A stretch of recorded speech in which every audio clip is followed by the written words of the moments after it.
All Good right. Hey, everybody. afternoon, good morning, good evening. Welcome, everybody, to 365 Deep Dive. He's John, I'm Andy, and today we are going to be diving into the new Microsoft Teams desktop client. Now, you're probably thinking, wait a minute, didn't you guys do a little bit of the new desktop client a few months ago? And we did when it went to preview for Windows. But a lot's hmm changed in the last few months. We've had a lot of time with it hands on. I know I've been working with it in my work environment, It's on production, Mac really now. putting it through its paces. Um, but also the Mac OS client rolled out recently, so I had a chance to hmm get hands on with that. And there's a bunch of new stuff to talk about. Rumor has it might be going general availability according to the Microsoft roadmap here in the next few months. And so we wanted to revisit the new Teams client and what has actually changed. So welcome to the show. Hey, John, how's it going? Good, man. Yeah, I think this is a good time to, circle back on new teams. And like you said, we took a look at it this summer and kind of deemed that maybe it's not ready for prime time. You kind of want to leave like your, web version of Teams up in the background just in case you got to do something else that's, a little bit more power user friendly. It's been a few months. There's a lot of gaps have been closed. So I think it's time for us to revisit and see is it ready for regular folks to start using the new teams and get the benefits out of the performance without having to sacrifice too much of the functionality. So Yeah. this will be a really good topic. It'll be a fun show. Yeah, I'm really looking forward to this one and putting it through its paces. hmm For those of you that are joining in live, let us know in the chat where you're coming from, whether it's Friday or Saturday or somewhere in between.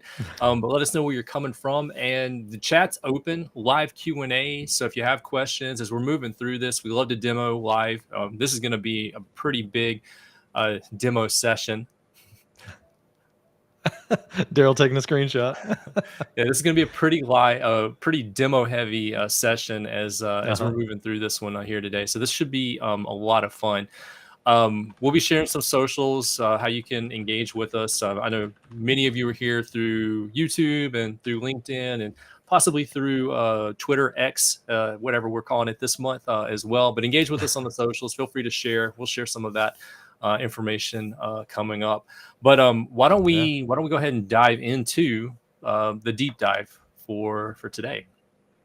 Yeah, sounds good. You want to bring up your screen and kind of show I think we wanted to start with the announcement or the documentation of what can we expect with the new Microsoft Teams as it is today, documented by Microsoft, kind of validate some of those features, show off how they work in the new Teams, and then circle back into some of the gaps and are they big enough gaps to warrant waiting still, or for the most part, are we kind of that's kind of a niche use case, so we don't really need to worry too much about that yet.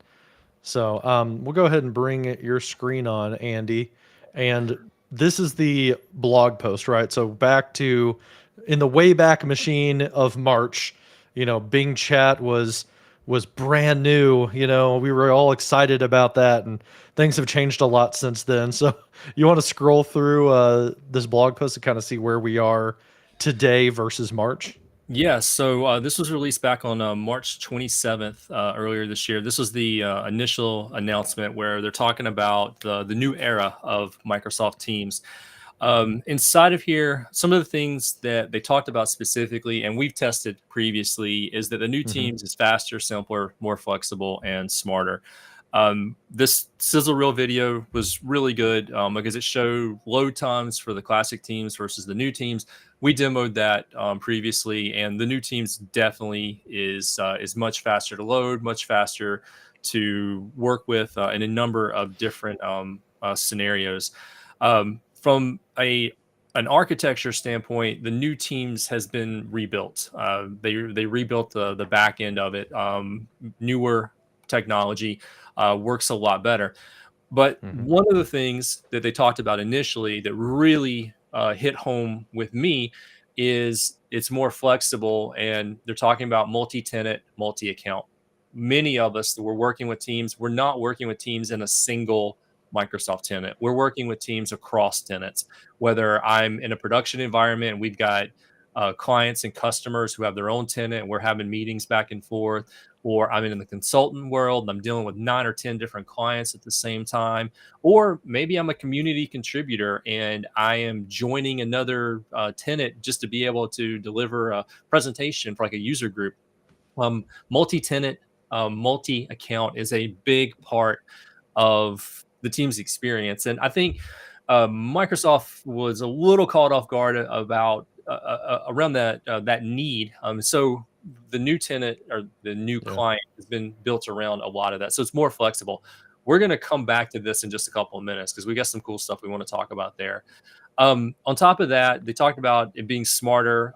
They've introduced a number of features inside of it. They leaned into the AI here a little bit, but it's a Microsoft Copilot world now. There's been a number of updates there. That's a whole separate show. So we'll come back to that one down the road. But there's some things that they've started to roll out for with Teams and Copilot that are really exciting. And then they announced that it was easy to get started today.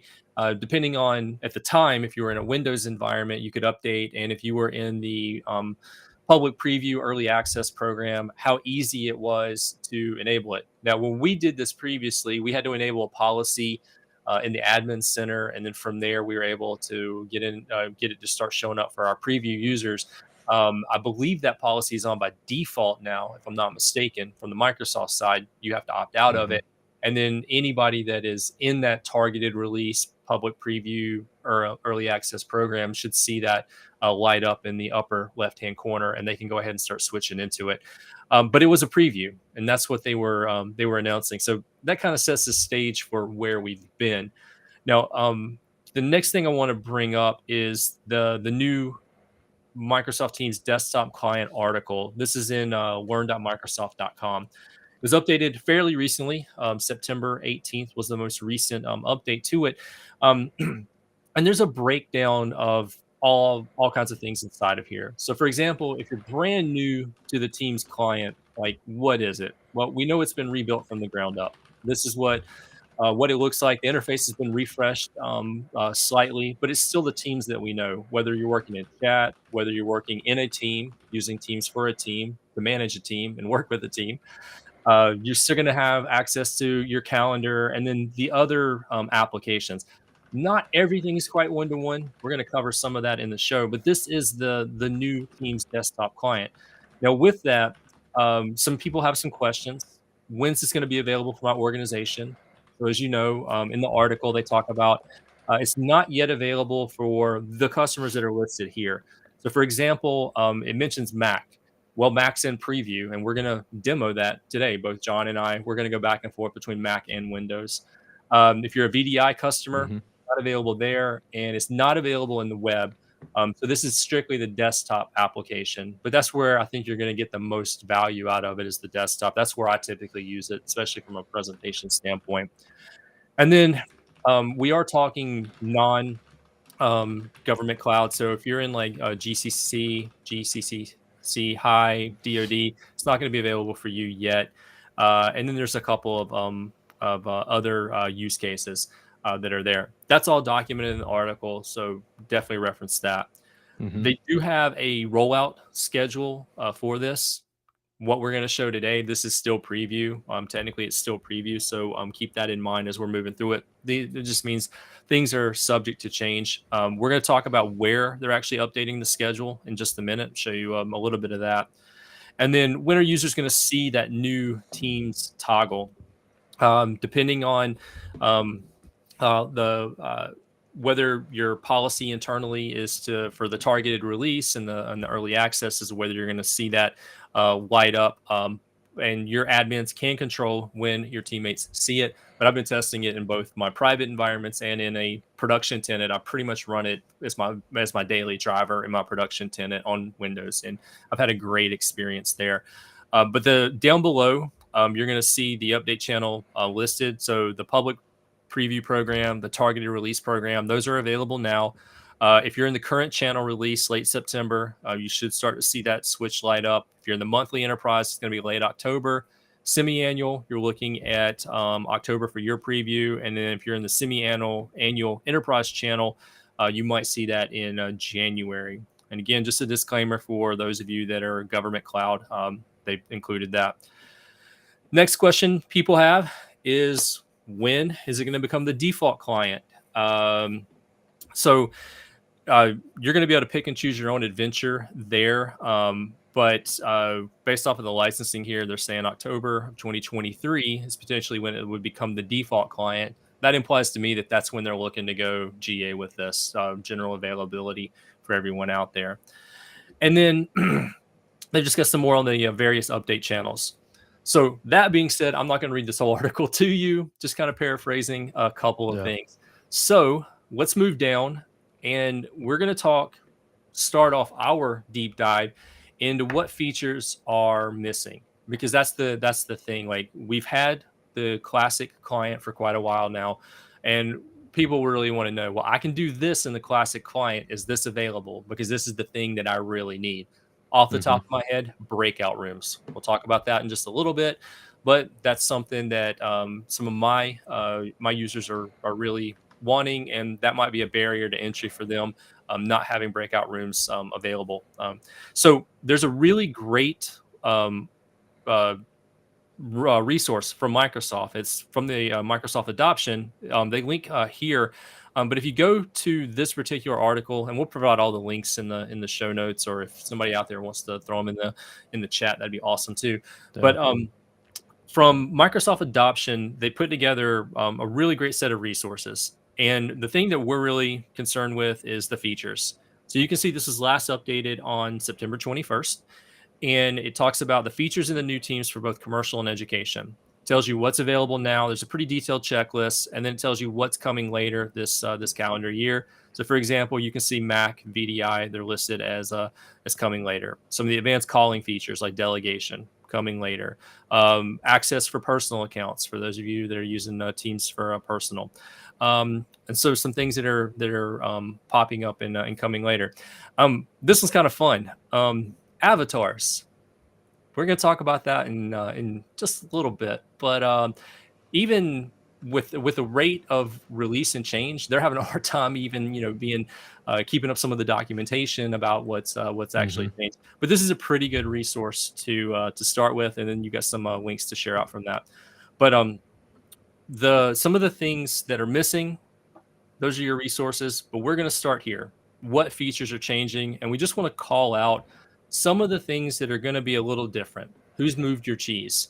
These are things I think that are important. Microsoft's called it out, and I think it's important that we share some of that with those that are going to be joining in with us here today. So first and foremost on that list is the way that they handle the purple toast notifications. John, you're a little bit more familiar with working with some of that. Do you want to lead off with this one? Yeah, sure. So I'm going to switch over to my screen here. There we go. And to show some of these features, the structure that we've got here is both Andy and I were running the Mac version of the new Teams client, and we're running the Windows version. So on my screen, if you see the light version of Teams, we'll be looking at Windows. If you see the dark version of Teams, we'll be using Mac OS. And that feature that you brought up about notifications. So if you want to IM me, I think we could see a preview of what this looks like in the new Teams client. I think it's mostly changed in the Windows side, if I remember right. Is that correct? Well, here we go. All right, so you're going to send me an instant message to Megan, right? There we go. So you see that down in this corner, hopefully it won't go away while I'm kind of clicking on it, is we've got that toast notification that comes up. Something that is really helpful is that without having to go navigate or click on it to open up that chat, I can say, hey, Andy, hope you're doing well. And there we go. I can send him the chat message back through using a quick message, right? Instead of having to navigate to it or click just to open that. So that's something that hopefully streamlines things a little bit better. You see he's got the the other new emojis, right? And you see a little bit of some of this streamlined UI that was mentioned in the blog post and in the documentation. Is that so? He sent me a high five, and I've got those features where I can do the new reactions. I can basically bring that out. It's got all of my recent reactions. If I want to react to my own thing for some reason, I can do that. It's like patting yourself on the back. But those are available. You have all the, it's like 800 different things. But one thing I've noticed is these helpful little, I don't know what you would call them, but like almost recommended things that you can do in the pop-up, that whenever I switched over to the new Teams client, rather than having to click the dot dot dots and then go to edit my message, it gives me a nice little pencil icon. And I've noticed whenever we get into meetings and you're in a meeting chat where you have the ability to like reply to a specific message, you can, it comes up with that. It's kind of contextually aware where this is my message, so I can edit that message. Andy's message, I can reply to him specifically, so it knows to give me the reply button because that's likely the button that I would want to use. So I can do that, and I can send him this picture if I want to. So that's a couple of the little chat nuances that we've got. And what we want to do as far as like figuring out what's available, what's not available, the difference between Mac and Windows is Andy set up a team for us this morning called the new Microsoft Teams 365 Deep Dive. And we created a Microsoft list, kind of, using the tools that are available at our disposal. And we've been putting in some ideas for what we want to check out. And then we can mark if they're available on Windows or Mac.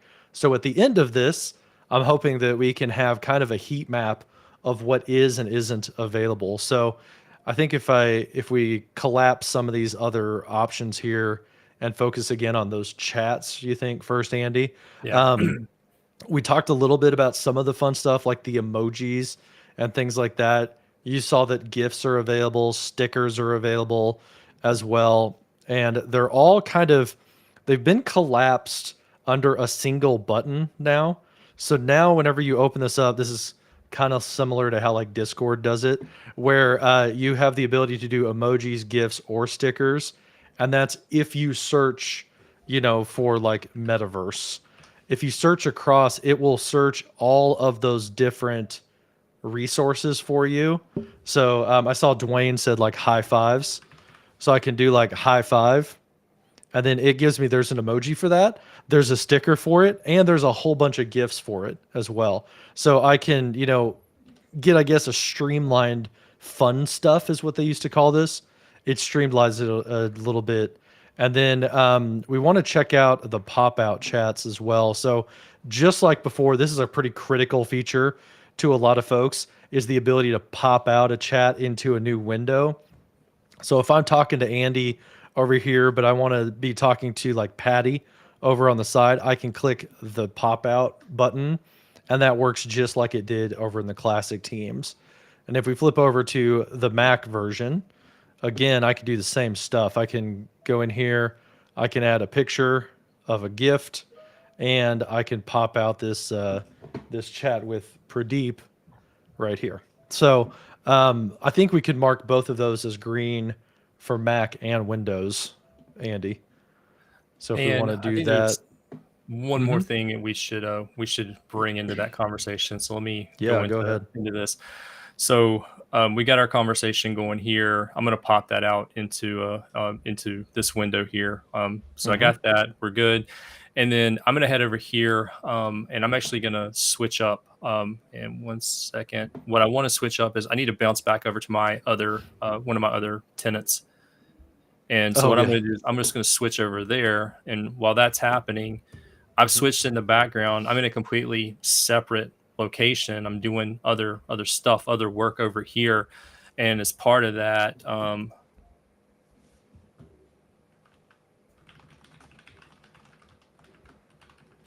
just going to send a message. And I've sent that message to John in Contoso. but I'm Andy in Andy's tenant going over here and looking for something Oh completely yeah. So the pop completely out different. chat is tied to the identity that you popped it out from, but you're able to switch that main window using multi-tenant, multi-account and still maintain that chat that you had going in that window, kind of like the Skypey version of having individual chat windows. Yeah. Right. So I'm two places at the same time. Dude, that's pretty nice. I didn't realize that because I don't use pop out chats a whole lot, but I think I might use pop out chats a lot more now because you can maintain that connection. You can maintain that conversation while you're doing Nice. something completely Okay. different, and I'm a big fan of that. And I can Awesome. switch back. I think that's definitely something that we want to keep in mind. Yep. So we'll circle back on that a couple of times. There's one more thing I want to address here. There there was when we announced this in our social medias. I believe on LinkedIn, I got the comment around it about there was a feature missing related to chat and being able to tag chats. Um, Hmm. and I went and looked into that, and I wasn't able to find anything on that. So if anybody in our joining us live has any information or can provide a resource for tagging in chats, classic versus new, would love to share that information with people that are joining in live. Hmm. Yeah. So to bring something on screen, Daryl is connecting the dots here. That means that yes, you can reply to like an external client chat as your guest account instead of your external account. So you have like more control over like, okay, I want to live in my home tenant, but reply to this external message, or be able to chat with that person so that I kind of have more control over like the rest of teams that I'm seeing. Yep. So yeah, to close the loop on that. And I think that leads into one other thing. So I'm on the Mac client, so I'm demoing that. I'm gonna switch back to Hmm. my Andy environment. So I'm over there. I'm in my Andy environment, and I'm doing something else. Hmm. You want to send me a message to the Contoso user on the other Yeah, side. yeah, definitely. So I'm over here. I'm working. I've got my process and my things, and those things are happening. I just heard a ding. I know that's actually coming from my Windows device. But what I wanted to call out is while I'm actually over here working, and I received that notification, I should be seeing an activity notification pop up over here shortly, and that's just going to tell me, hey, something happened on the other side. Something happened in the other tenant. This notification is cross tenant, multi account, Hmm. MTMA. So it's going to cross tenant. So it'll tell me when activity is happening. So I don't have to manually follow up throughout the day. It's going to give me that indication that something happened, and then I'm going to be able to quickly switch and keep track. That's been one of the biggest challenges I think with multi-tenant, multi account is, well, I'm over here working. Let me make sure I switch back over to this other one and manually check and see like the messages and things that are coming through so that I don't miss anything from people that are talking to me from their home field versus like where Hmm. I have to be working. You want to show your Windows device? Because I heard it ding twice Yeah. over on the Windows side. Like it dinged whenever I sent like, Andy, can you hear me? And then it dings again whenever I did a reaction to one of your things. And So let that me whenever you're in the other tenant, you'll see those stack up underneath that notification yeah. that he So showed in the top corner.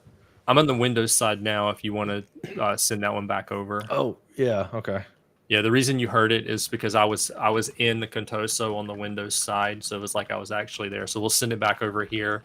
I'm on the Windows side, but I'm on my Andy thing. So you see, like Mhm. Megan's sending me a message. I'm getting this notification down here, but up here, that's my Iron Man image. That tells me that I'm in my Andy upskill account. I'm not in the other tenant. So another layer of notifications to potentially manage. Daryl so eloquently put that in the chat. Figuring out Yes. notifications with this can be a little tricky, but in the real world, I would hope that you're not going to have the new Teams client open in both Windows and Mac simultaneously and be in multiple environments simultaneously. But yeah. Yeah, and I'll show real quick how to do that. What Daryl was talking about is like, yeah, you're gonna get notifications for all kinds of things. They're gonna stack up under that top corner. I don't have it because I don't have another notification like unified area. But what you can do is you can go into the settings for new teams, go into notifications and activity, and then you can decide what you get notified about. So down here, there's likes and reactions. I don't want to, get a banner for that or activity. I just want to turn that off.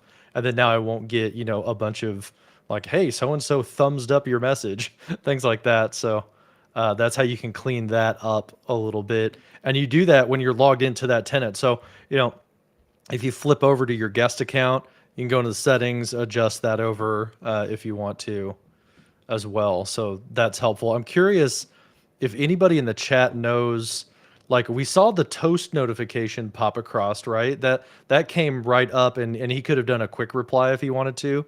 But I noticed that the bell icon didn't update for you, Andy. Does anybody know if there's like a polling that happens, so that like after 5 minutes you would have seen that as a bell notification?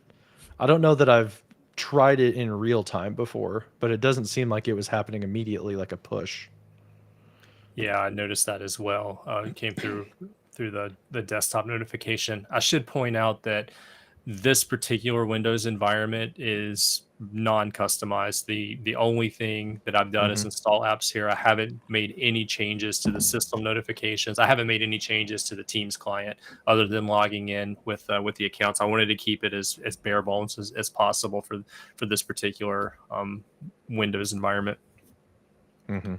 Yeah, so that'll be something to watch out for. Maybe we can figure out a way to understand like how long does it take for that polling to happen. Dwayne says it takes a few minutes Yeah. in his experience. Yeah, I can't say that I've noticed because I just work day to day, right? And I'll just notice every once in a while that, oh, I've got like 26 notifications from the Microsoft environment, something like that. Yeah. So So let's continue down some of the features that are changing. yeah. The notifications and the overlap with the chat. I think that's really important. So now we know a couple of nuances there.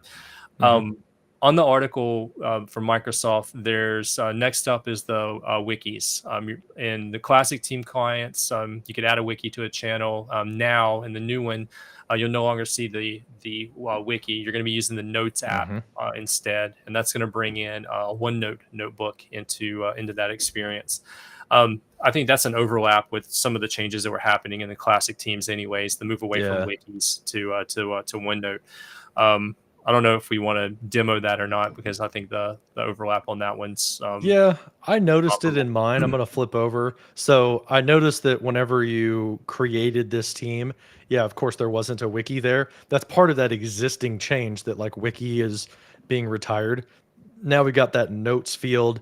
If you open it up, you'll see that it's generating the Microsoft OneNote note. Yeah, A Train says yeah, you won't be missed. I definitely agree with that, especially when you see like the note, the collaborative notes and like the loop powered note functionality. Oh my gosh, so much better than like the wiki based notes that we had before in meetings, especially when we get over to that point. You But yeah, said you see Luke that Farrell has entered the it chat. created that. Yeah, exactly. Yeah, and I definitely want to show that when we get into the meetings, the collaborative notes. For me, that is like transformed how we do meetings.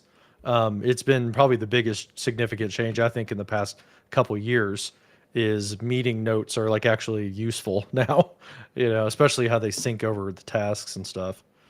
But yeah, it's not a lot to show. It's just that the wiki is not going to automatically generate whenever you create a new team or a new channel. Yeah. Yeah. So if you want to continue demoing, I'll go into the next bullet point that they had in the Mm-hmm. article. So Okay. moving down to the next one. Yeah, there you go. There's your files. Yeah, it didn't make the wiki tab. Yep. So yeah, what's the next one? So next up is adding third-party cloud storage from the Files app and the Files tab in Channels. So in the new client, you'll no longer Mm-hmm. see Add Cloud Storage in the Files app on the left-hand navigation bar, and and Okay. within the Files tab. So it's not going to show up there. You can add third-party storage, but you're going to have to do it from the Teams app store Mm-hmm. now. Okay. Interesting. Yeah, I can't say that I've ever used that. The ability to add like a Google Drive or a Dropbox or something like that as a cloud storage to a channel. So you're saying that you would do that as an app Yep. up here as like a tab? Okay, so let's see, like, Well, it's saying can I do it's actually saying from the box? Teams app store. Yeah. Oh, okay. Well, but this is what this is going to do is it's going to add the tab in the background. It's got to install that app into my Teams environment, Yeah. right? So I could add the box tab and it will be its own little area inside. I don't want to link a box. I don't have a box account. But yeah, now instead of it being in the files tab, it'll be its own kind of top level tab. Will you go to the apps on the left-hand nav bar? Yes. Yeah, let's check out apps here. Yeah, so you're looking for like a Dropbox Okay. or a Box or something like that. Yeah, which I had done box. I found box and it in the background it installs the box app. So I've got that available now to me. Of course, I'm not logged into it or anything like that, but that adds a little application on the side Yeah. instead of it being kind of mixed in with your SharePoint files like it was before. And let's head back to on the left-hand nav. Let's head back to the Hmm. files area. Yeah, on the main one. Yeah. Okay, yeah. So let's So go just over last here bit. to files. Oh, where's that? There it is. It's a purple icon. Okay, so here's the main files area. And yeah, you had the ability to add cloud storage right here, right? Now, Yeah. whenever you do more places, it's just going to be SharePoint locations. So if I need the Mark 8 project team or something like that, I can get to it through the more places area if I wanted to. Same with like all these other sites. These are SharePoint sites. They're not, Dropbox or Google Drive Right. locations. So, From yeah. from the perspective of an organization that doesn't allow third-party storage, like we work primarily with Microsoft Cloud Storage, Hmm. uh, being able to remove that from like the files area just minimizes some of the questions that we might have from teammates. Well, can I add a Dropbox? That's outside of our Hmm. enterprise security and compliance. So no, we don't want you to do that. And so now that's just going to minimize those questions coming to us. But I could also see Hmm. from the other perspective, I'm a consultant and I have a client, and we use Google Drive. It's going to be a couple extra steps for me to implement something like that in my team's client, so that Hmm. I can reference that. It's still possible. It's just it's a couple of extra clicks to get to the same location. Hmm. Yeah. Back on the wiki subject, there was a, kind of, hey, I really like this for onboarding new members. It's like The And Walking Dead. You can't get rid of the wiki. yeah, Daryl brought up a good point that I think, if you're using it for onboarding, what you may look at doing is a SharePoint page instead. And you can do that attached to your Microsoft team. So that could be, a really helpful thing is you could add a page. Like if I go to SharePoint, I could add a SharePoint page that I create for onboarding. And what's nice about that is you can use like these rich web parts, so if you want a video welcome message, things like that, or some live like PowerPoint viewers and stuff, you could get that from those SharePoint pages as well. So that might kind of help. You could call that tab like start here or something like that, and maybe link to that instead of a wiki that you were doing before. So I just wanted to point that out because that's kind of a nice hack. And one more really good one from Dwayne. Search in OneNote versus no search in Wiki. So yet That's a good just point. another reason to take advantage of the notes feature there. Hmm. Yeah, you can click the search right here. You can search across either sections or pages to try to find things, and you didn't have that ability before with the Yeah. wiki. I think with the wiki, you might have been having to use like the top level search to get what you needed back then.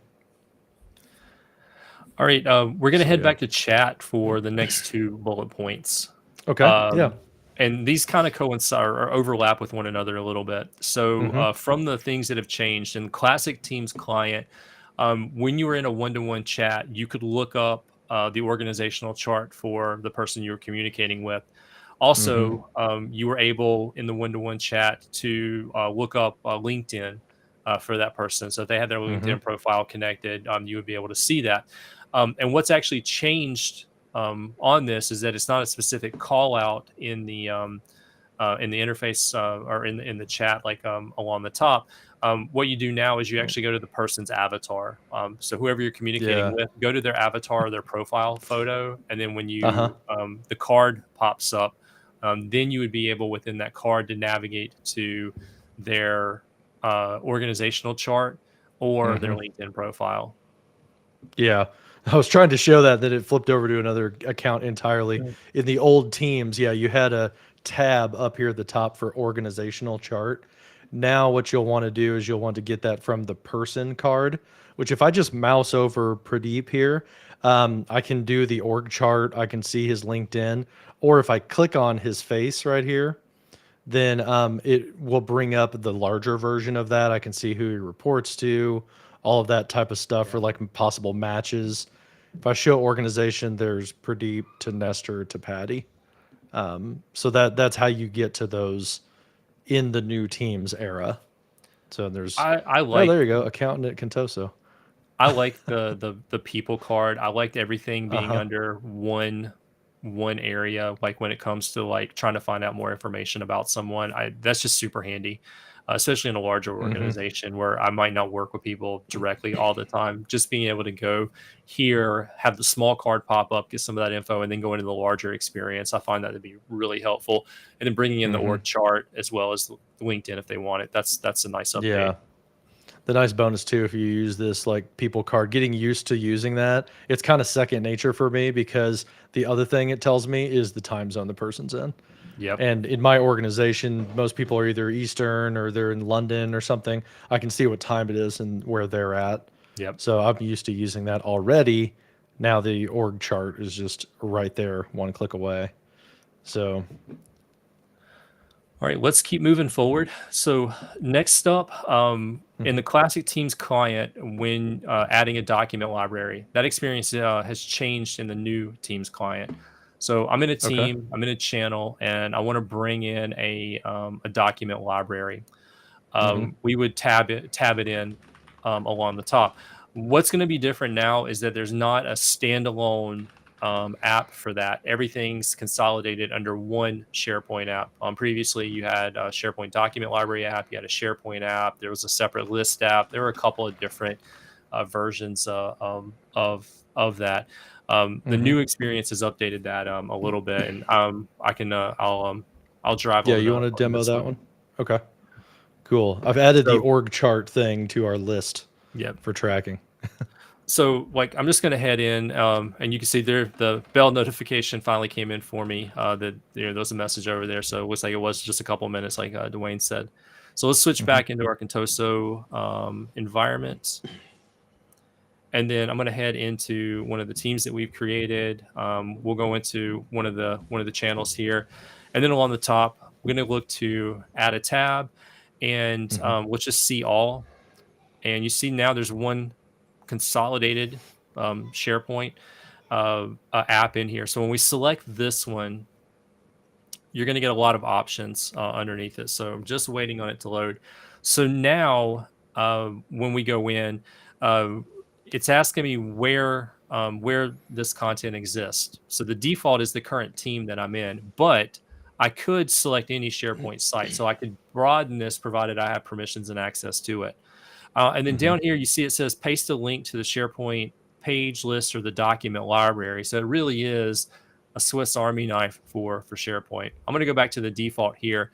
Underneath recommended, it's going to pull out things like the default document library, some of the default pages that are created there, but you have an entire section for just pages. So your site pages library is surfaced much easier. I really like that. I've surfaced a lot of site pages in the work that I do. Your SharePoint/Microsoft list are surfaced a lot easier. And then any document Hmm. libraries that you've created in there are also surfaced a lot easier. So truly one-stop shop for all of this. And it's just a matter of selecting the thing, choosing whether you want to post about it, saving it, and then it tabs in. And the tab experience here is pretty fast. I remember it was a little slower in the classic Teams client, but now I've brought in that entire library pretty much in its fidelity that I would experience if I were in uh,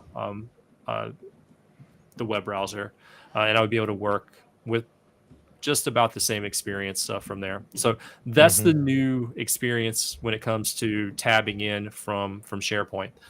If I had one piece of of feedback, it would be: can these stop moving around? Can they pick a spot and just stay there, please? Because Yeah. when I did this a minute ago, SharePoint was down here. Now I've opened it up and SharePoint's up here. Just put them in alphabetical order and leave them, please. Mm-hmm. That's my feedback. It's a moving target every time I open that up.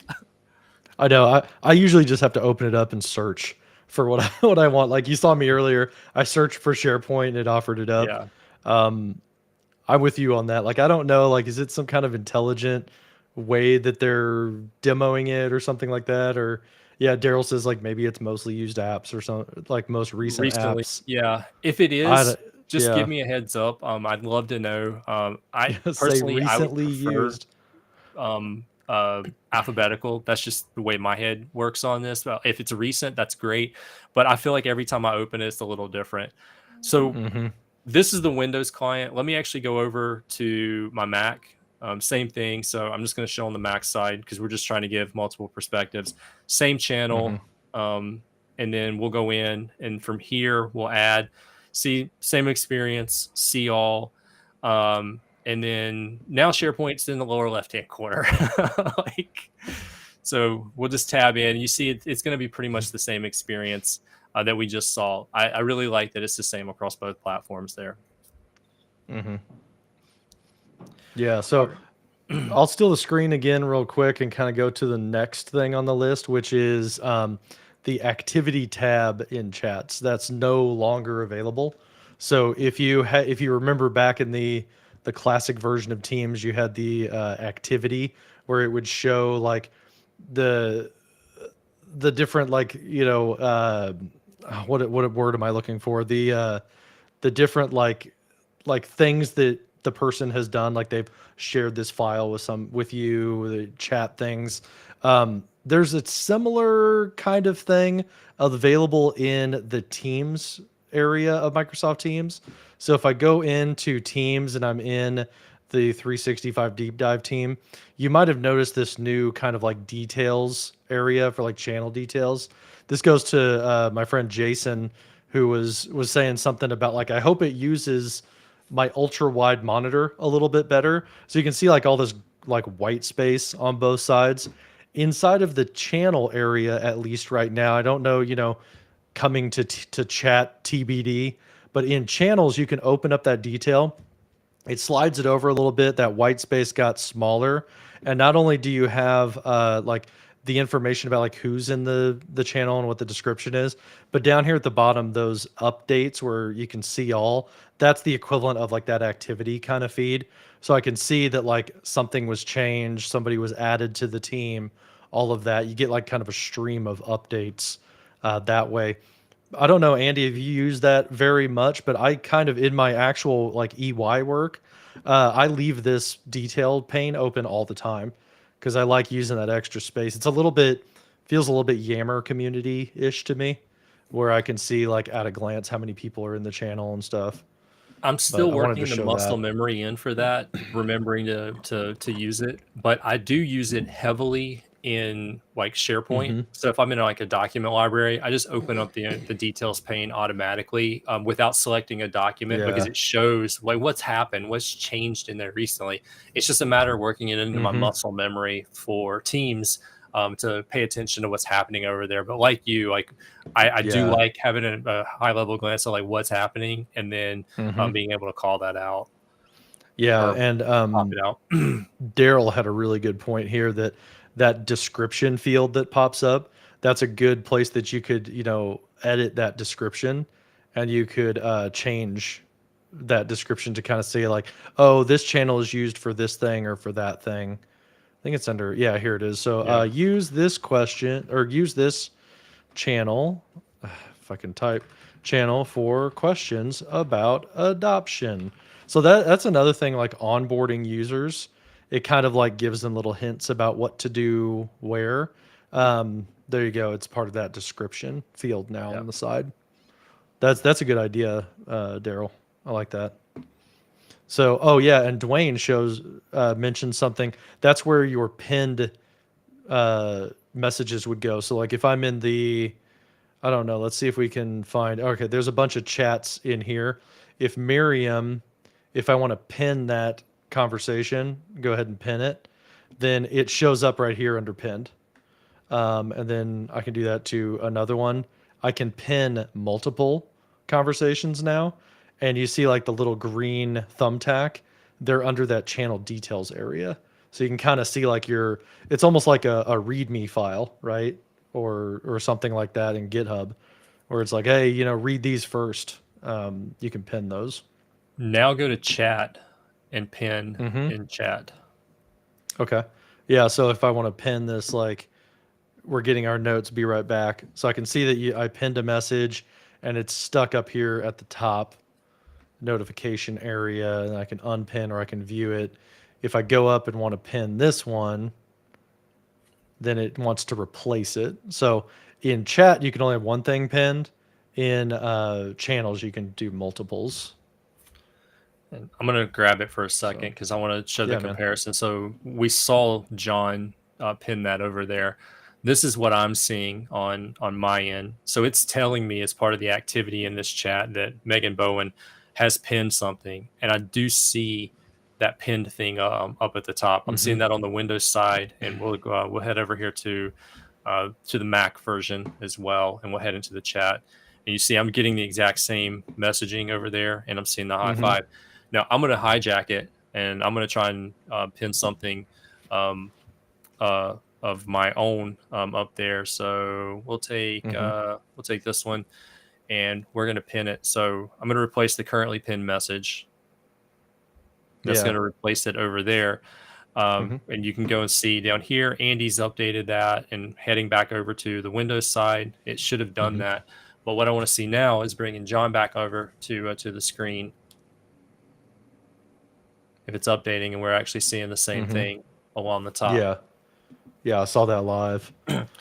We ran into a few weeks back in some of our testing, we ran into some nuances with that about the pinning and it not necessarily showing up for everybody on the Windows side of things. When we were pinning inside of a specific group chat that we had, there were a few of us in there.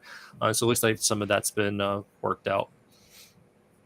Yeah, that's good. You definitely want that to stay in sync for sure. A-Train had an interesting question that was, does anybody know if the new channel post types are coming over into the new team? So like, whenever you go in here and you start a new post, what you can do is you can make it an announcement or you can make it a regular post type. I think Megan's not an owner, so she can't make an announcement type of post. Actually, she can. So post or announcement. I forgot where it was. So you can flip between those, but you can't make something into a question necessarily. So that is definitely a gap that would be nice. I think potentially what could help would be someday whenever Loop is available, maybe you would use some of those different types of assets or those types of posts. Maybe you could use a Loop component in those types of things. I know I've done that in the one-on-one chat where you got the Loop icon at the bottom right here. So say I wanted to do like question and answer, stuff like that. I could actually have a question and answer session based out of Loop by using the Q&A right here.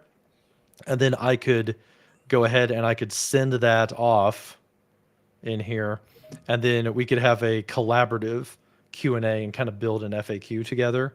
So that's one thing that you could do inside of a chat. But I agree, kind of getting into the mix of a Yammer or Viva Engage, world, it'd be nice if you could have something be a question and have like a correct answer. inside of a channel itself, but not available yet, at least what I've seen. A Train. I don't know if there's anything on the roadmap that anybody shares in the chat for that.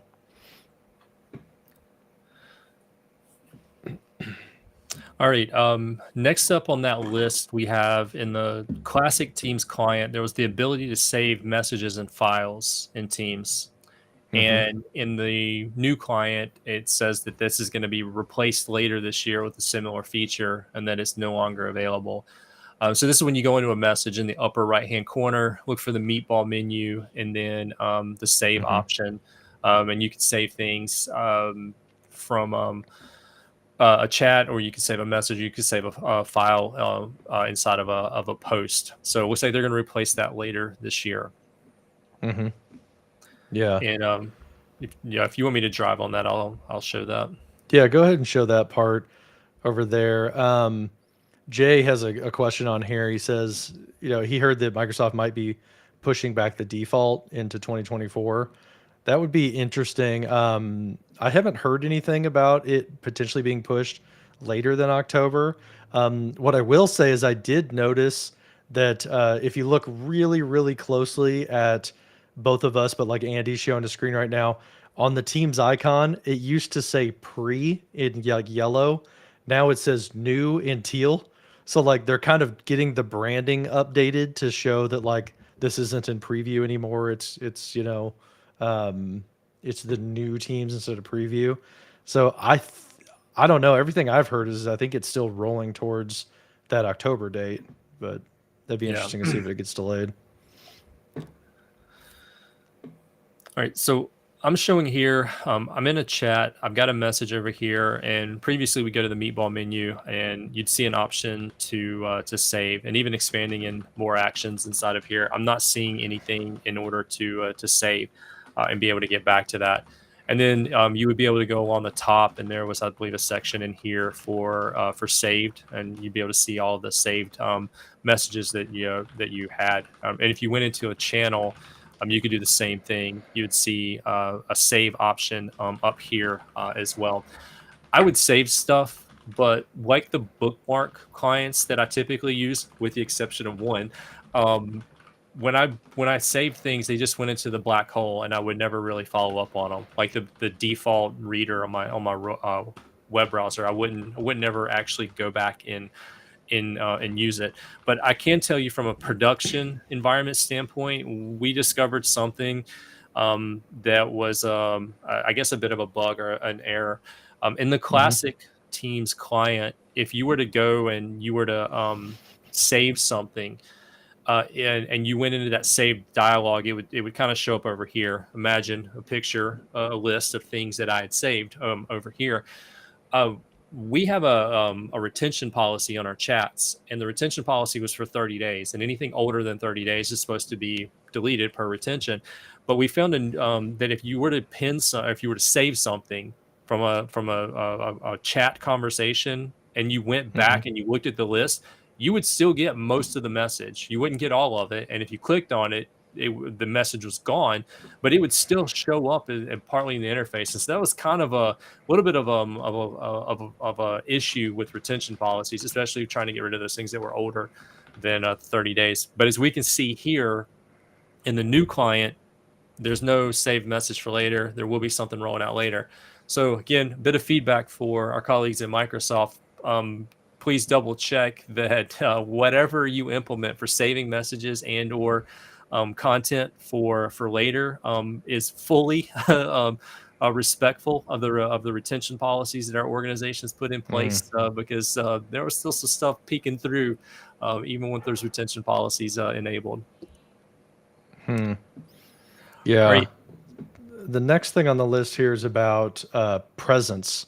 And it's you used to have the ability in classic Teams where you could it was like subscribing to somebody's changes in their presence. So you would get an alert if somebody went from away to available, something like that.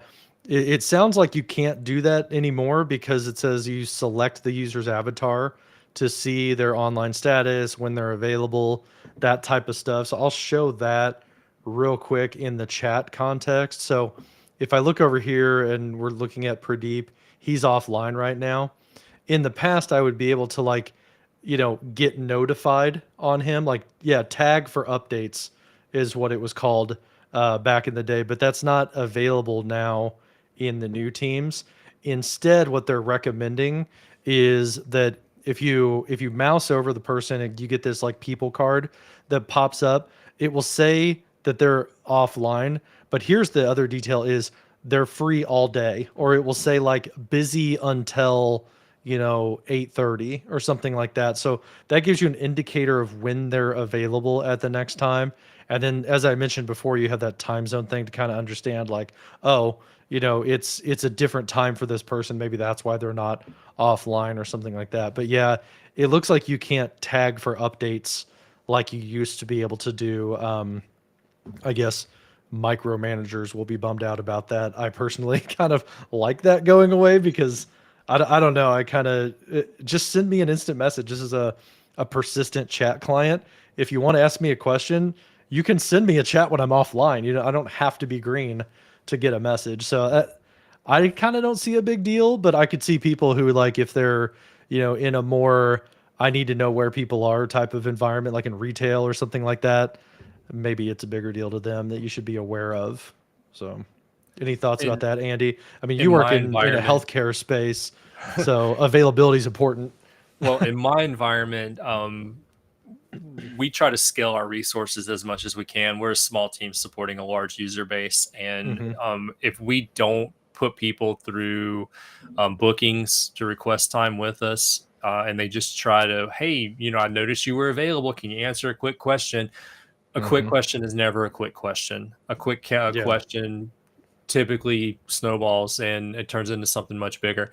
So Hmm. we I don't want to say hide behind our calendars, but we have to have our calendars as as kind of a line of defense so that we can Hmm. maximize our ability to scale and work across the enterprise. So as long as it respects my calendar, that's great. It'd be cool if I could, replace that with you want time with me? How about bookings? Yeah. And then we'll figure something out from there. Yeah. One thing I'll offer up too is, as much as I kind of hate it personally, you do have the ability to like mark things as important. So you could mark as important. You can also mark as urgent, and it will actually notify the person every 2 minutes. So if you really want to be like, hey, where are you? You could use an urgent notification. Again, I kind of hate that, but it depends on the industry you're in. There certainly are valid use cases where you might need that type of tracking of people, like where they're at. So, um, what's the next one on the list here? Um, the settings dialog. Settings is now an app access from the more options meatball menu in the title bar. Okay, try to digest what that says. So, The setting dialogue. or Okay, sorry, yeah. So they've moved that upper corner of like where the settings are to get to the app settings. That's what they're talking about, right?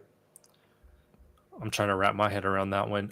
Yeah, so essentially what it means, I wish I could go into classic mode because like it logged me out and kind of did something weird.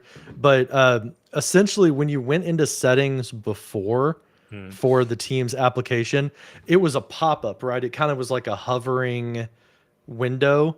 Now it's a full-blown application. So it kind of takes over the whole interface. When you go into settings, you've got all of your options along the side to kind of go through. Some of these I think are a little bit consolidated uh, under like less headers, but basically like you have more space for all of your settings to be rendered than what you had before. Like here's the devices option, so I can go in here. I can change my audio. I can adjust my camera, stuff like that. You can still get to it. It's just it's more of a like full run experience instead of a pop-up window. yeah. So I guess that's worth mentioning. I don't know. That seems like a really small minor thing to me. So And then continuing on that same, yeah, you've got it already pulled up. The about links in the yeah. more options menu meatball menu. They're now in the settings app under the about teams category. Okay. Yeah. Whoop-de-doo.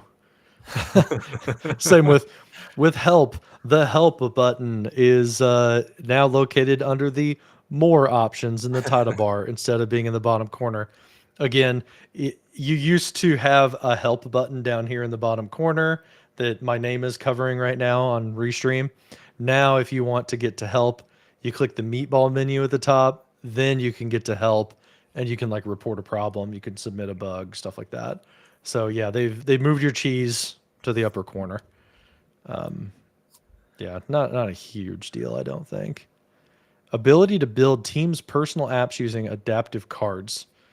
That's something I don't know about much because I haven't ever built Teams apps. Do you know if that affects your org at all, Andy? If you guys were using personal apps that had adaptive cards coming in? Not that I'm aware of. Yeah, so that More might be help. one we pin for another time. I know we talked about adaptive cards as part of some Power Automate previously, but this is in the Mm-hmm. context of building personal apps. That sounds like something fun to explore. Personal apps, Yeah. maybe some personal productivity apps, and what we can do there. So maybe we'll Mm-hmm. circle back to that in another deep dive in the future, or maybe somebody who's joining in with us today wants to. Fill us in on some of that, maybe as a guest on a future episode. That'd be kind of cool too. Mm-hmm. So let us know. We have all kinds of different social media channels that you can engage with us on. I'm going to shamelessly Mm-hmm. pull these up on the screen. Yeah, So we on our get John's LinkedIn's and LinkedIn stuff. up in Mm-hmm. the corner there. Leave that there for a moment, and then we'll switch out, and I'll bring mine up. But if you have any experience with that, or if you want to do some demos on it, let us know. It'd be kind of cool to have some guests on the show for that. Mm-hmm. The next one also is like a whatever type of thing, which is general appearance changes, like colors are updated, stuff like that. I think what they're saying here is like basically they're going more with that fluid design language because they're not as constrained by what you could do inside of oh, I just lost the word of like what was the container they were using before new teams? Not Chromium, but the containerization technology. They're not constrained by that as much. Now they can use more of like the native things in the operating system to kind of do theming and general look and feel. You're talking about Fluent framework. No, the what was it called that like every app is built on? It's like includes Electron. Yes, Uh, Electron. They're Gotcha. not constrained by Electron anymore. So I guess they were able to kind of advance some of their fluid design concepts. The ability to use tags in the add member dialog. Apparently now there's an advanced flow for tagging. So if I am going in here and I'm going to add a new member to this channel, oh, you might have to show this because you're the owner, Andy. So like go into the team and add a new member. And then you should have the ability, I guess, to add tags at that time. So add members. You could add like, I don't know, Nestor or something. Yeah, Adele. Click on her. She's going to be a member. I'm not seeing where you can add a tag to that person. I guess go ahead and add her and then let's go into the team and go into the tags and see if it's there instead. So let's go into manage team. Then tags, the tags at the top. Yeah, that tab right there. Oh, maybe it wasn't doing it because you didn't have any tags. So yeah, 365 deep dive team. You can add people to it, things like that. Yeah, Daryl's saying that. Yeah, you should. It would be adding a member and a tag at the same time. He said he saw it about a month ago, but hasn't seen it since. Maybe that's one of those out of date things, like they pulled that feature back, maybe or something. I guess you have a tag now. Can you try adding somebody to the team again? And now that there is a tag, does it offer to tag them? So do Mm, Nestor because he's not in it. No. Okay. Okay. Yeah. Letitia's saying it was there last week, but Now it's not there. Okay. There are a couple of different ways. I mean, like once you got the tags created, it looks like it's pretty straightforward to Yeah. add people to that. That's a change in workflow. That's because I'm used to creating the tags and then and managing here. I don't know. Hmm. I kind of like the workflow of here's this person, member, owner, here's the tag, and then kind of moving on. So I would have to like really play with this to um, see if the switch, the move over is really beneficial. Like I mean, this is cool. Like right Hmm. here, here's this group. Let me go ahead, start a chat with them, and it automatically brings them in. That saves a little bit of time, but I gotta drill Hmm. down into that. So I have to play with that a little bit to really understand Interesting. if that's going to make sense for my workflow or not. Yeah. So the last thing in this list from the Microsoft document was that the org chart is in the person card, not in Yeah. Yeah. a tab by itself. So we already covered that. Yep. I think, would you like to move on to meetings and like create a meeting and start looking at like what's missing in the meeting experience? Well, Or do you I think we think should we have dive into one thing apps we need to more? cover before we get into that, and Okay. we're circling back on this. And Daryl specifically asked us as a call out to circle back on it. So I think now's a Hmm. good time to do that as we get into the meetings conversation. So the thing that Daryl wanted us to bring up, and I'll bring this back up into the chat so we can see it. So Hmm. one Okay. second, let me go ahead and grab that message. Um, So the time it takes to start up teams and be signed into those multiple accounts, I think that's a great call out, and I think we need to Hmm. spend a couple of minutes on multi-tenant, account, even beyond what we've done so far. So just quickly, I'll close out. Yeah. He's saying that it doesn't seem to be fast when you have multiple tenants and multiple accounts. All right, so closed out. We'll just double check right over here. We'll quit. So I'm logged out, a bunch of different places. All right, hold on. I'm going to start a stopwatch. All right, you let me know when you're ready. Ugh, new iPhone. Stopwatch Everybody just start clock. counting in the chat. Right. One, Okay, you two, ready? three. All right, you ready? Tell Ready. me when you click. And go. Okay. Real scientific.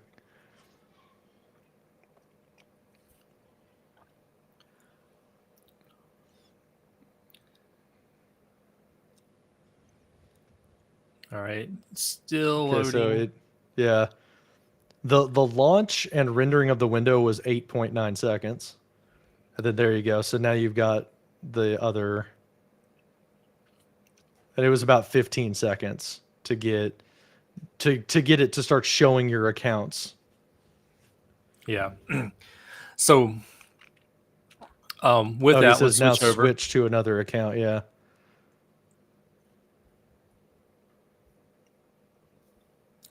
So into the other account. So let's switch Yeah, it to seems like the. once it's logged in, it's nice and quick.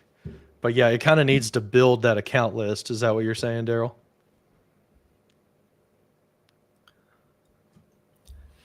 All right. So that's the login experience when you have multiple tenants there. So definitely Hmm. wanted to show that. That's a good call out, Daryl.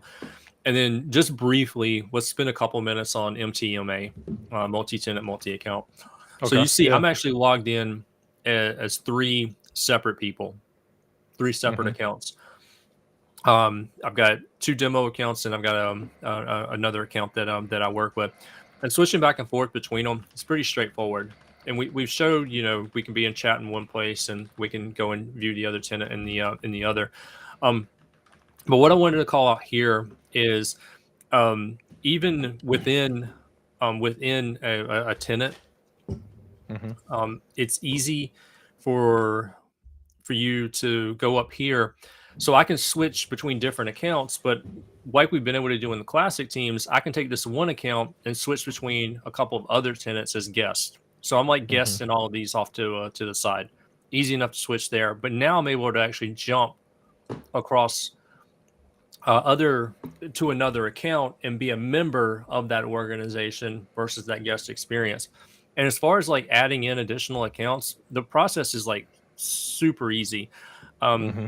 Sign in from there, and depending on the device that you're on, if that identity exists on the machine already, it goes ahead and pulls up a list of them. So like I have another machine over here, and when I go to log in as another account from the add another account option, I get a list of all the other tenants that I already have, and I can just pick from it, and it just simplifies the login process, and that's like super nice. Um, Mm-hmm. and so that makes that really easy. So just the nuance: this one account can be owner, member, whatever in this tenant, but it can also be a guest in these corresponding tenants. So now there's 5 that I can jump into, but I can still add other accounts to that and switch Mm-hmm. over the back and forth between those. And so I truly can be in a bunch of different places at the same time. So that's on Windows. I'm going to get the same experience if I'm on the Mac. And you see Mm-hmm. there, like it's bringing up um, the other listing that I was mentioning. That's really handy. Yeah, it's like It, it's cache. it's cache those credentials, yeah. Which Yeah. is, now that means on the Mac world, as John experienced earlier today, sometimes clearing that cache of user accounts that you're logged into means you're going to have to go into your keychain and delete the credentials to reset it, and then you'll Mm-hmm. be able to free the Mac client up to be able to log in appropriately. Um, Mm-hmm. uh, Said the feature should be called omnipresence because of how easy it is to go back and forth. I think another thing with MTMA to get over to meeting functionality would be to show off the simplified launching of meetings between tenants. Like if I maybe the best way to demo it, Andy, would be if I create a meeting and invite you to it, have you in your other tenant, and then I'll start the meeting and request you to join and show that you can join the meeting without messing up your other tenant that you were in.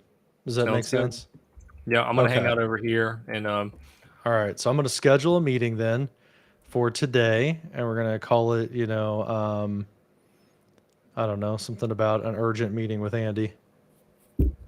Oh, there it is. I was like, I'm clicking the button. Why isn't it popping up? It's over on my other screen. So, one-on-one with Andy. So we do that. We invite him to it, and I'm going to send that off, and then I'll launch it from Megan, and we'll go ahead and invite him. So he doesn't even know he's been invited to a meeting. He's just over in his, guest tenant or his home tenant doing his own thing. And so I'm going to launch the meeting from Megan. I'm joining the meeting. Don't use audio. So I got the meeting up. Be like, where is Andy? He's unaware that he's supposed to be in this meeting right now. So I'm going to send him a request to join. And you'll see he's getting called on his Mac right now, but he hasn't switched away from his Iron Man stuff. So he's getting it on Windows and Mac. Go ahead and accept that. where do I want to join from? Okay, you're joining from the Windows side. Should be joining from the Windows side. I clicked on Yeah, it. there we go. So it's popping up. You see Katoso in the top corner right there. And it's joined from that location. I can see now Andy's in the meeting. So you can get to your meetings from either side. I've noticed this whenever I have like Microsoft meetings or something like that. It'll ask like, do you want to switch the tenant or not? I can go ahead and hit skip and join from that side if I want to. But it doesn't take you out of your flow of work whenever you get like, an IM or a meeting join request, something like that. So I think the other thing to call out about Even that works with is channel that meetings, Dwayne said. it's intelligently directing you to the right tenant to get the best experience in that meeting. So Hmm. if I'm in my Andy tenant and I have a meeting coming up with you and the John tenant, traditionally I would need to switch from Andy and then head over Hmm. to the Collabmore lab. and then I would be able to participate and have the best experience. And that's especially important with channel meetings, because my ability to engage with the chat and whatnot. Mm-hmm. And now it's intelligently doing that behind the scenes. It knows, hey, Yeah. you're here, but you really should be over there. We're going to go ahead and direct you over there so that you get the best Mm-hmm. experience. The mobile's done that for a while. I'm really excited to see that coming through here on the desktop client. Yeah. I was gonna see. I don't think I've invited you as a guest. Your upskill tech. I don't think I have in there because I was wondering if I could invite your guest account and then have it offer up that whole. Well, hey, do you have a guest account? Do you want to join from that tenant or from your home tenant? Send it over. We'll Because find it out. will intelligently do that as well. So yeah, let's see if I can do this. So I'm gonna open up that meeting again. I'm gonna switch over to my screen. So I'm gonna edit that meeting that's going on, and I'm gonna add Andy at upskilltech.com. And it looks like he's not a guest in the tenant yet. So let me get out of that, and I'll add you to like a team, so that you have like a guest account. So like I think I'm an owner of this one. Yeah, add member Andy at upskilltech.com. So it's going to add him as a guest, which creates like the little like parentheses guest account in the Azure AD environment, or intra ID environment now that we call it. I wonder if this is going to be this fast or not. To edit that, go into Andy at Upskill Tech. I've already gotten an email. Oh, you have? Okay. Yeah. That didn't show it as guest, but I'll go ahead and send the update anyway. And then you are logged in to your home tenant, right? I am. So you're not logged into Contoso. So I'm going to rejoin that meeting. And then we're going to bring over your screen and see what it looks like when I request you to join with your Upskill Tech account. Yeah.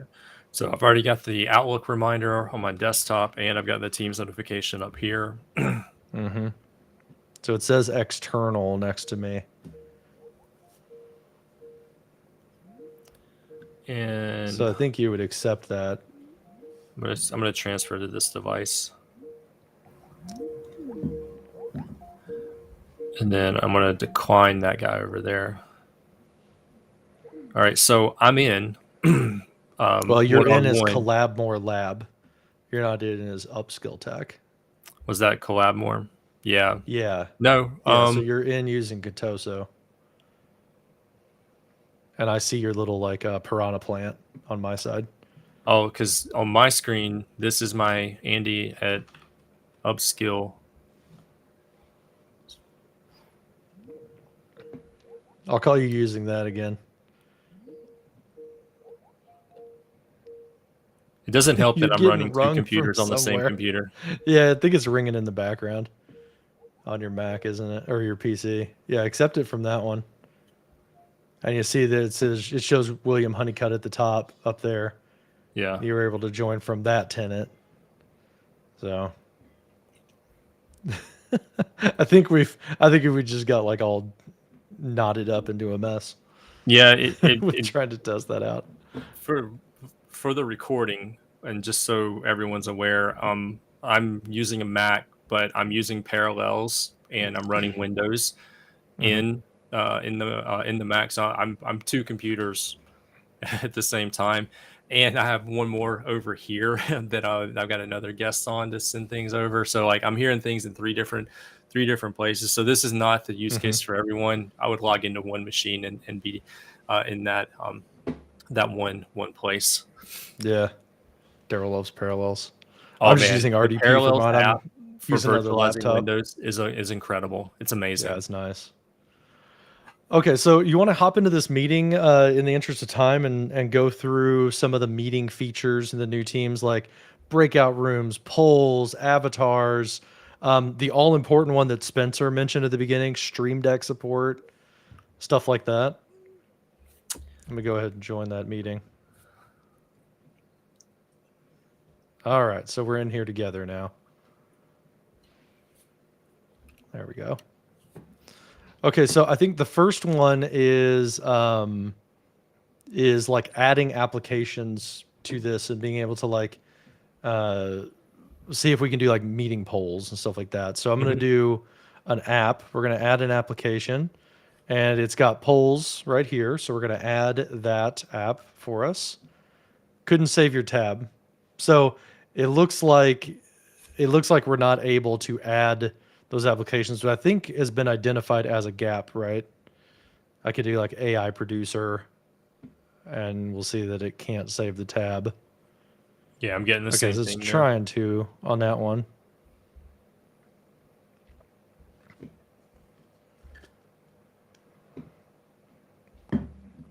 Oh, it wants me to like consent on behalf of my organization. Whatever, it's a demo environment.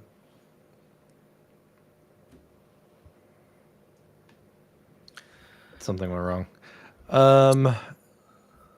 Yeah, so it's looking like I can't add forms and polls to this meeting, unfortunately. And there is the document, and I put this in There the we live go. stream chat for anybody that's joining in, of known issues specific to the Windows client, and Hmm. apps does show up underneath there. You can't install or uninstall any app in Teams yet. Only apps installed in Classic Teams are going to show up. So if you add it, says if you Hmm. add it in the Classic Teams, it should appear into the new Teams, and then other features are still pending. So it looks like that's one that we're still waiting for an update on. Yeah, so it looks like the old version, which is called Microsoft Forms, that worked, but the new one that it's warning me about, it wouldn't let me add that polls app to the meeting. I wonder if I leave the meeting and try to add it as a tab to the meeting itself. So polls is right here.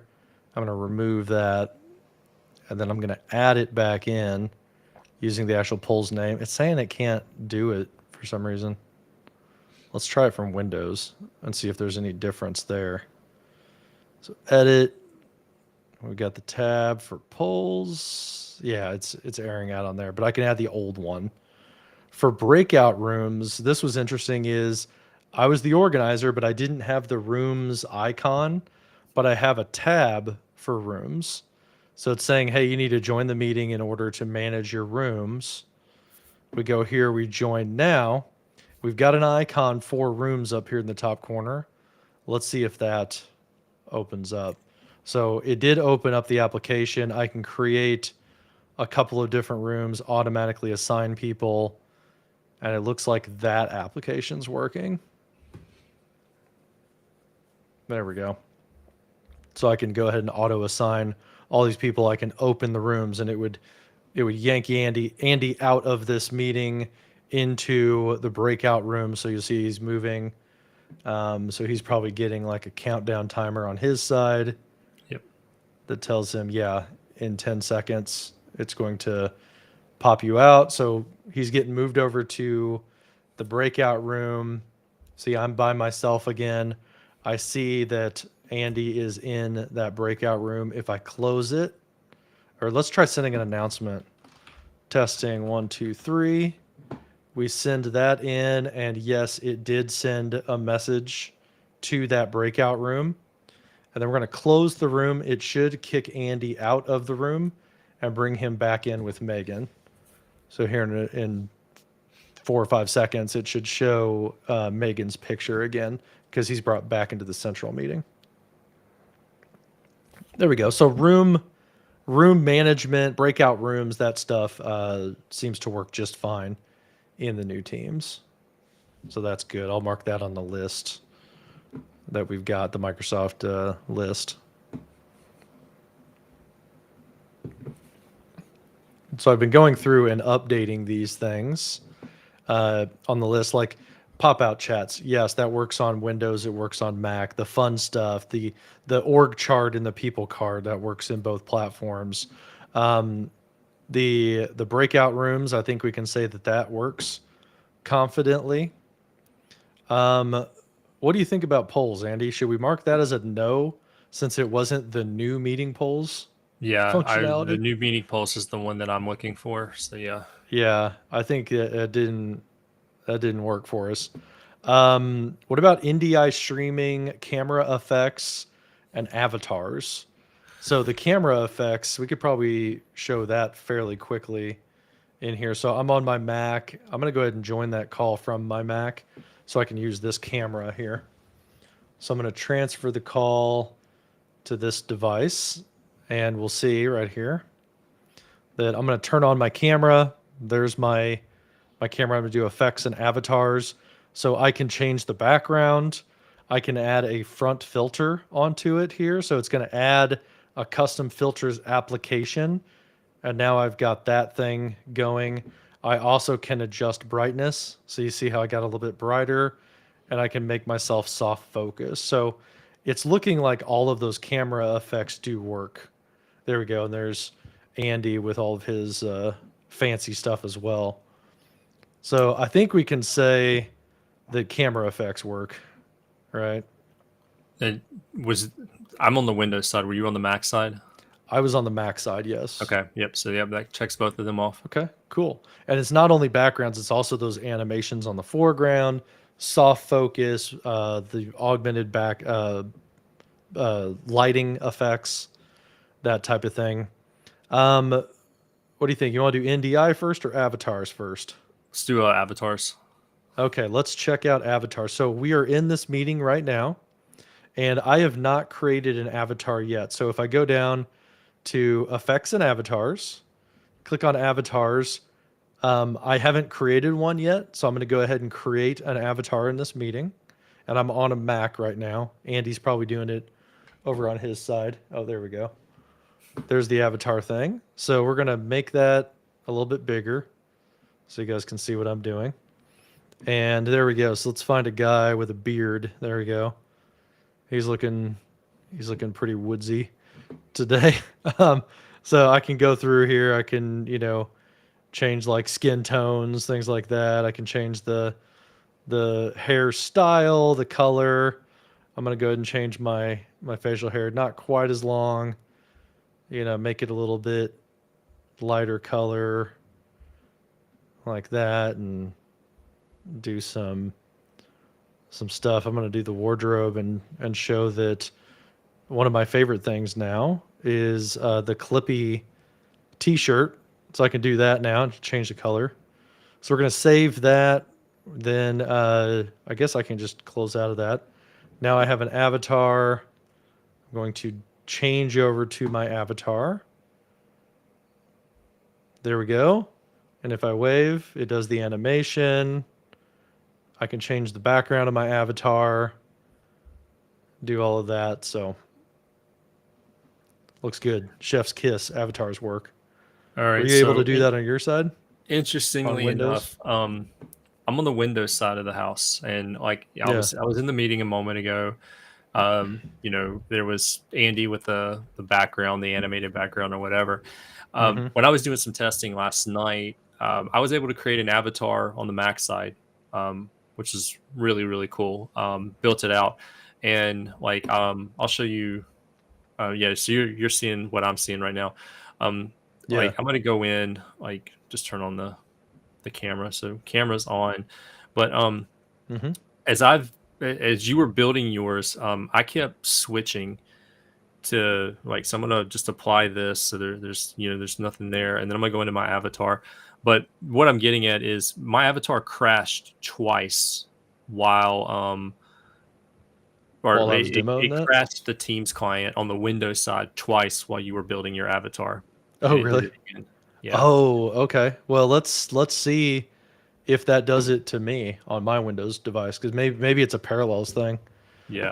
In the meantime, I'm going to go Parallels to the Mac would never side, and I'm do you wrong. going to join over there and see what happens. Okay. All right. So I'm going to join from my PC over here, and I'm just going to join as normal. There's Megan, and I'm on here with Andy. We're going to go into effects and avatars.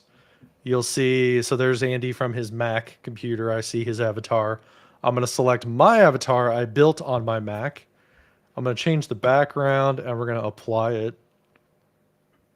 And it's loading. Loading. There we go. Chef's kiss. It works. So yeah, maybe it was a U thing. And I'm doing mine on a Dell 5530, I think. is what it is. So I'm doing it on a Dell like hardware Yeah. PC. So it might be So related to Parallels. That's something to okay. maybe check out. But Avatars All works right. I think on we the can Mac say side. yes. Yeah. I think we can say yes, maybe as long as you're not trying to virtualize Windows. So NDI streaming, that's the next thing on the list on here. So if I go over on my Mac, I don't think I have enabled streaming in this environment, have I?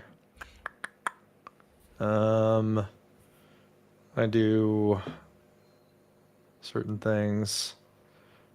I got like cart captions, things like that. You know what? I don't think I have NDI turned on in this tenant, so I'm not sure if I'll be able to show that or not.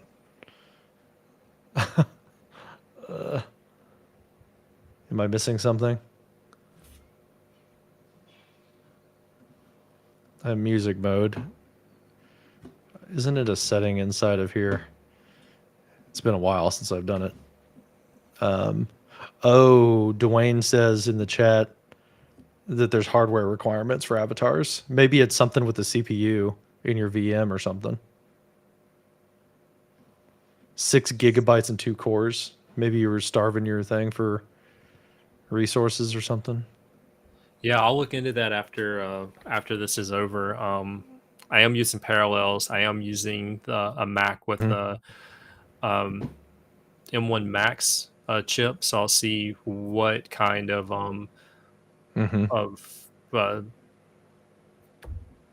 resources that I gave it. It's also running the Windows on ARM build, so I wonder if that has something to do with it as well. But I'll look Yeah. into that. Thanks for pointing that out. Okay. Yeah, I'm curious though. I wonder if it's a fact that I don't have NDI on my environment that I'm not seeing it. Does anybody know in the chat if NDI works in new teams? Has anybody tried that? Because I think I might be ill prepared with my tenant. So we're gonna go in here to teams and see if NDI is turned on. Yeah, I'm just double checking the settings on my end, and I'm not. Okay. Yeah, I think it's under meeting settings, maybe, or meeting policies. That's where it's at. So the global org-wide default, NDI, content sharing, live captions, audio, video, live streaming is turned on. RTMP is turned on. Yeah, they renamed that, didn't it? To live streaming or something. Oh, there we go. Broadcast production on NDI and SDI. So yes, it looks like I have it turned on in my environment, but it's not available in the new Teams client. So somebody correct me if I'm wrong. Dwayne says he's not seeing it. So yeah. Daryl's saying he hasn't used NDI since 2019. Yeah, I'm not in a role anymore where I'm using this in my daily work using NDI. So I'm gonna say no right now until we're corrected because I don't see it. Dwayne doesn't see it. So yeah, NDI. We'll go to feature testing. We'll mark that as a no. Looks like you got to go back to classic teams for that. Oh wait, no and no. There we go. Okay. The other thing which is not in here is I'm going to mark it as a meeting feature, but that is Stream Deck support. And that one we're just going to have to mark as a no because we know that it's not available. If you go in to your settings, you would have the device API. I think it's under privacy.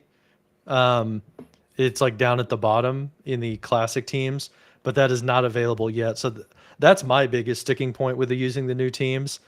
I've personally been using the new teams for I think about 2 or 3 weeks now, and I've just been doing without the Stream Deck buttons, but it definitely has been painful because I really like it for like doing reactions and muting and unmuting my microphone. So I don't know. What's your take on that, Andy? Has that been preventing you from using the new teams, or No. have you just been doing without? Yeah. I love the Stream Deck, but that's not the game changer for me. For a meeting, I've got some other things that are higher on my Hmm. priority list, and that's not a deal breaker for me. Yeah. Yeah, that's kind of how I am. I really, really like it. I think if I didn't have a bunch of team certified devices on my desk, to like other ways to mute and unmute myself, I'd be more upset about it. But yeah, I did see in the chat Dwayne said, or no, Michelle, he was saying that from what he's heard, let me see if I can find it here. Yeah, he was telling Spencer from what he's heard, the Stream Deck plugin for Teams 2.1 is almost ready. So I haven't seen on our roadmap when we might anticipate that coming, but I know that will be a big game changer. I know people in production environments, like, or, video production, like they're going to need NDI. They're going to probably want or need Stream Deck support for different things. So, yeah, some of those for just having like better access to your reactions and starting and stopping recording stuff like that will be really helpful. So that's a no. Speaking of reactions, I just want to give a shout out to everybody in the chat, keeping the conversation lively and the questions coming in. Yeah, That's thanks for that's really throwing things at cool. us. See, my buddy Daniel Christian has joined the chat. Check out Daniel's YouTube, new videos every Monday. Yeah. He does some really cool stuff out there. Daryl's got a question out there. I want to bring up consistent support for Rode USB USB-C mics or just USB mics. We'll get some clarification there. That being said, Daryl, I'm using the Interesting. Rode uh, NT USB Mini. That's for this Hmm. broadcast here, and for all of my meetings, this is my primary microphone because it's it's the most accessible. I've got it pulled in and out. I haven't had any issues with the new Teams client and the NT USB Mini. Yeah, he's saying he's got some trouble just with Teams, but not with other apps. I can't test that anymore because I actually sold my wireless Go 2 because I wasn't using it. So I sold it on Facebook Marketplace. I don't have any Rode mics anymore at this time. But I've been having trouble with my Elgato Wave XLR recently, though. I think it's a power issue where like I go to plug in my laptop and like this microphone doesn't work until I unplug and plug in my Elgato again. But I think maybe I'm pulling too much power for like all my different capture cards and stuff. So The what's one thing left we didn't on our show list? yet, the one thing that we're missing is switching tenants during a meeting. Are you still in the meeting, Andy? I can be. Give me 1 second. Okay, yeah, let's jump back in the meeting and then let's have you switch tenants while you're in the meeting because that's the last thing for meetings. All I'm right. gonna transfer this to my device. Yeah, I'm gonna go ahead and Okay. I'm gonna bring me up. All right. So I see you. You're in the Yeah. meeting, and I'm gonna go in the background and hold on 1 second. All right. So well, by default, I'm in two places. You're already there. Yeah. Yeah, I'm in Contoso, but I'm also in my Andy. But Hmm. I'll switch. Like I'll go back here and I'll switch over to my other tenant in Yeah. the background, and I'm still in the meeting. So yeah, that's Okay. Yeah. So you can be a foot in both places. You can continue chatting and doing channel messages, things like that from your home tenant while you're logged into a meeting in a guest tenant, is basically what we're talking about there. yeah. Perfect. Yeah. So we can mark that as a yes for that. That covers our MTMA features. And we've gone through everything with meetings. The last thing to check as we kind of land here is the app experience. So managing applications, using Teams apps, and managing stuff on your sidebar. There was some stuff in that known issues list that I think is a little bit out of date, to be honest, because from what I've noticed, I haven't had trouble using and managing Teams apps, but I know a lot of other people do use applications more than I do. So I guess some of those, like if we want to try installing a Microsoft Teams app, I can just go into the store, install SurveyMonkey, right? And now SurveyMonkey is available. It's in an app right here. Let's pin it to the sidebar so we can rearrange our sidebar. I can move things around. It seems to be working fine. If I go over to this side, I don't know how long it's going to take to show up uh, on my PC, but hopefully, let me sign out and sign back in, I guess. Or let me just quit and reopen Teams and see if that sidebar like kind of followed me to my other device. Dang it. My mouse is getting squirrely. Okay, so Teams preview. See how it says new right there? That's what I was talking about. That's how you're going to know it's the new version. It used to say pre on it. So news. I'm going to close that thing out. And there's the SurveyMonkey. Should be installed. Yeah, there it is right there. And so it didn't travel over on from my Windows to my Mac, but on the Windows side, I'm also able to pin and rearrange that. Let's go ahead and uninstall it to make sure we can add apps, we can remove apps. So I've uninstalled that, it's disappeared. If I go back over to this side, it disappeared out of that sidebar over on that side. So I think we can mark those as yes. I think that might be an update that Microsoft has to make to their known issues list, because at least for me on Windows and Mac, I'm able to rearrange things and use those applications. We saw that in the polls app. In SurveyMonkey was just a chat application, so it's not a super heavy lift. I guess another app that we used that was like a full application was the Avatar Builder. That's a Teams app. So yeah, I'm gonna mark all those as a yes. What do you think we're missing? Anything? Because it seems like there's a lot of yeses here, not a lot of nos.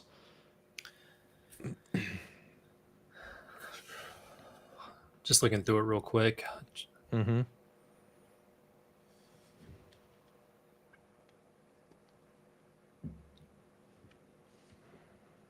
It feels, it might be premature to say, but it feels like most of the core functionality that a typical end user, and I'm speaking broadly when I say that, but it feels like most of the core functionality that a typical end user would need is present. There's only a couple of things that a power user might look for that are not there. The one exception that jumps out at me immediately is the polls app. Yeah. Not having the polling app there immediately. That one kind of jumps out, but I'm gonna say no on another thing. The chat activity tab. yeah, We did see that got deprecated. So that is a no. If everything in your life hinges on that activity tab, that's a no. But yeah, even if you relied heavily on the org chart tab, it's available in a different place in the people card. yeah. I know a lot of people like their job might really rely on NDI streaming. They might just be totally critical using polls in meetings. I think if you use those couple things, that's probably a you're not ready to switch type of situation. Stream Deck, I think that could be it's a big time convenience thing. I don't want to discount how important it is, but it sounds like hopefully it's coming soon. So that might be you're not waiting terribly long if you absolutely require that. But other than that, for me, I think I get more benefit out of all of this MTMA stuff than what I lose out by not having Stream Deck support. That's just my own personal measurement that I'm looking at. Oh, here's So, a good question from the oh, chat. sorry. Yeah. Yeah. Any repercussions with the meeting recordings if you're flipping back and forth? So that I'm curious what you mean. Do you mean flipping back and forth between tenants or flipping back and forth between classic teams and new teams? Can you put that in the chat? I'm gonna guess tenants. Okay. Yeah. So like if we're recording a meeting and you switch tenant during the meeting, does that do Yeah. anything? So to I the just recording? started the meeting recording from the meeting that we're Okay. in, the Contoso meeting. So it's Okay. going, Yeah, I and see the red button. yeah, and I've even switched up here. Like, I'm Mm-hmm. bouncing back and forth between two other tenants with my primary. Yeah. And I You're still the have you're the it. meeting organizer, so the recording should live in your Oh OneDrive. So crap. we've seen what it looks like for me. Yeah. What happens if you switch? I saw that well, I can't switch because this account I'm logged into doesn't have other tenants. Um, so yeah, I can't switch back and forth because I'm only logged into one thing. Mm. Uh, I was curious though, can you activate your microphone and start transcribing again? I think that would be a good way to prove this. Like I'm gonna start transcribing and then see if you can activate your microphone and be talking, and then switch back and forth and see if you miss any transcript, because I think that will tell you that like it's been recording fully. And the only thing I could think is maybe losing a chunk of the transcript when you flip back and forth. Well, it thinks you are But me, and so it's been yeah, picking up probably because of everything that you've system been. audio coming in. Yeah, it thinks that Yeah, you are me, and so I'm gonna switch over, and I'm gonna head over we've to mind the other melded, one. Andy. What's that? We've mind melded. Mind It's melted. just the same stream of consciousness. This isn't Pacific So Rim. yeah, I mean Where's my that's Gundam? good to know. Okay, yeah, she meant between tenants. So that's good to know. Is that yeah? It seems to be working just fine, which is going to be really important as we move into Copilot and Copilot relying on that transcript to do in meeting Copilot features. It looks like yeah, you could have a foot in both camps. You can record the meeting. It's still going to be recorded in the environment that it was started to be recorded in, right? So like it was organized in Contoso. It's going to be in Andy's OneDrive because he selected to start recording. And the transcript doesn't even skip a beat. So you can still use those Copilot features and stuff like that. And Um, I'm sharing my activity monitor on the stream here, just so you can see mhm, like the amount of resources that it's taking up. Keep in yeah. mind, I am running Parallels VM with Windows 11, and it's the Hmm. most recent update for Windows 11. I am running Teams inside of that, the new Teams client, and I'm running Teams over here on my Mac as well. And this is with the Hmm. setup that I have. This is the resources that it's eating up. I just wanted to point that out because Yeah. like I'm in a meeting, but I'm also in another tenant in the Teams client, so you can see the resources that it's allocating here. Yeah. Okay. Energy through Yeah. the I roof. mean, I've been using it for a couple weeks. I've noticed, no slowdowns. It doesn't feel bogged down at all. For me, yeah, you with your M1 Max. For me, I live all day on my EY laptop. That is a M2 standard. It's a MacBook Air M2. So it is an M2, which is awesome, but it's like the lowest level you can go. And it's been great. It used to be my personal kind of tactic was that I would basically stop like I would quit out of teams every day at the end of the day. Now I haven't needed to do that and feel my system bogged down. So even without quitting teams at the end of the day, it's been fine for me. So,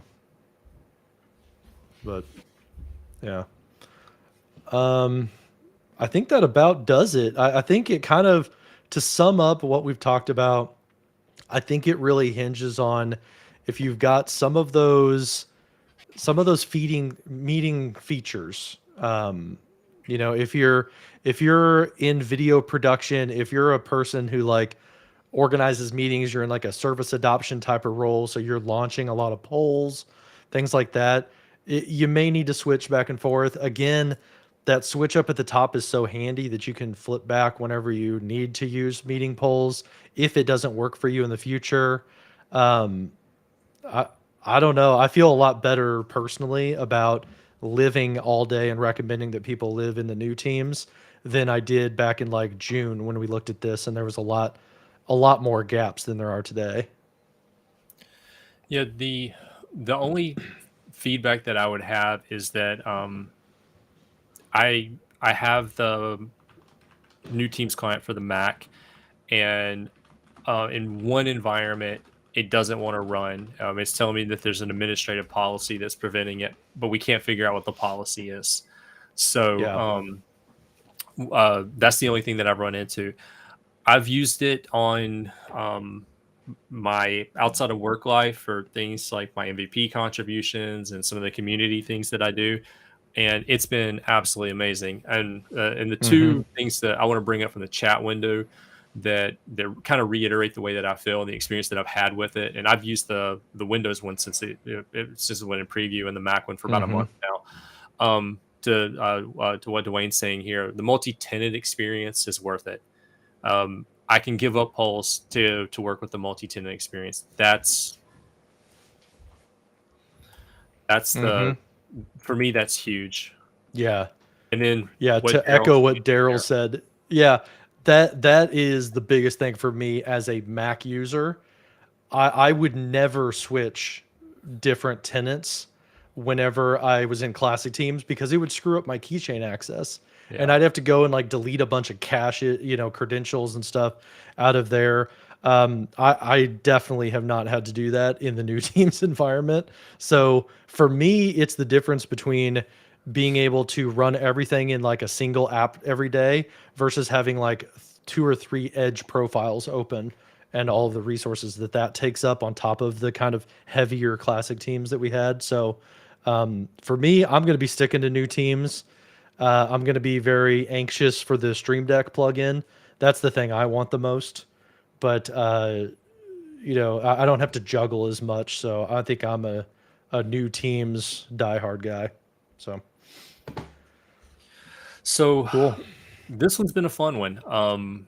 We learned a couple of things. We've got resources. We'll put those in the recording on YouTube. Go back in and check that out. As Hmm. far as the let's bring up our socials and bring those on the screen. So Yeah. reach out to us, engage with us, let us know what you want to see next. You'll find us on LinkedIn. I think is primarily where we're playing around these days, as all the social media platforms are Yep. changing. LinkedIn seems to be a pretty solid spot for Microsoft community driven things. Yeah. But yeah, reach There out, let us there's know. been there's been a lot of news, so just to throw a couple ideas out there in the chat if you want to vote or let us know.